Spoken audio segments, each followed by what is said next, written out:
Esse é o experimento da fenda dupla realizado pelos estudantes Eduardo, Matheus, Cauã e Lucas, da Escola 100-123, do terceiro D. Para fazer este experimento, precisaremos dos seguintes materiais: 8 palitos de picolé, 2 lâminas de barbear, uma fita adesiva, uma caneta laser e uma tesoura. Você vai pegar os palitos de sorvete, separar em 2 e juntá-los com fita. E depois irá juntá-los novamente para formar tipo uma hashtag. Depois você vai pegar as lâminas e grudá-las no meio da hashtag, bem próximas uma da outra.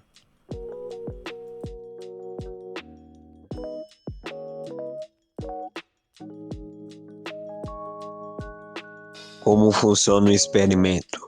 O experimento, um feixe de luz laser, é direcionado a uma barreira com 2 fendas muito próximas, separadas por uma distância comparável à largura de um fio de cabelo. O que acontece?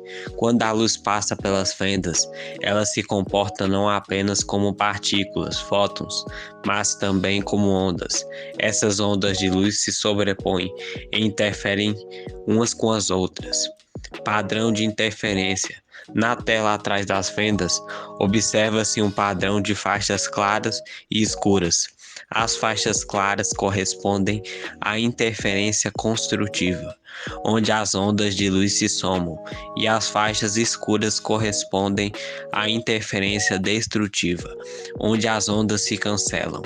Dualidade onda-partícula. O experimento ilustra a natureza dual da luz e das partículas subatômicas, que podem se comportar tanto como ondas quanto como partículas. Isso é conhecido como dualidade onda-partícula. Observação e medição. Se tentarmos medir por qual fenda a partícula passa, ela se comportará como partícula, passando por apenas uma fenda e eliminando o padrão de interferência. E quando não está sendo medida, se comporta como onda.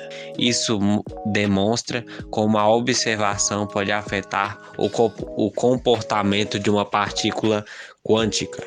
O experimento da fenda dupla é fundamental para entender a mecânica quântica e tem aplicações profundas sobre como entendemos a matéria e a energia em escalas muito pequenas.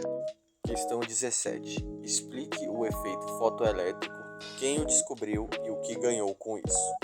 O efeito fotoelétrico é um fenômeno no qual elétrons são atraídos ou ejeitados por materiais, geralmente metálicos, quando expostos à luz.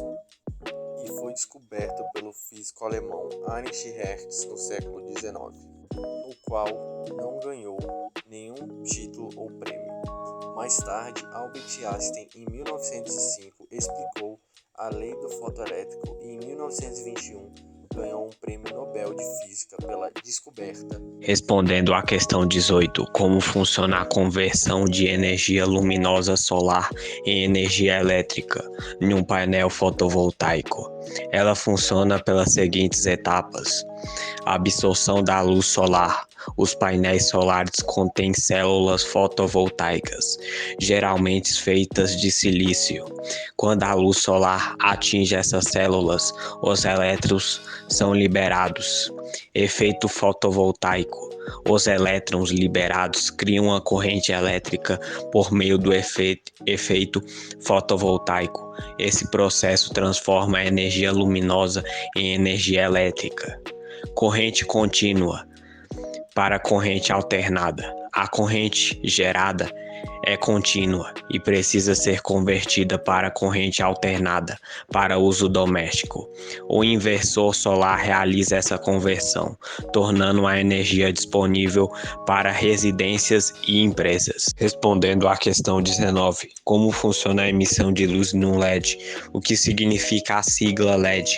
A emissão de luz em um LED, diodo emissor de luz, funciona através do princípio da eletroiluminescência.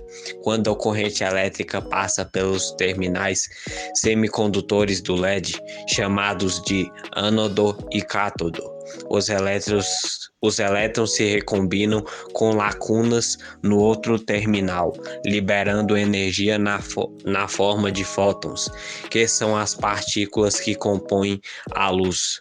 A sigla LED vem do inglês, que traduzido para o português significa diodo emissor de luz.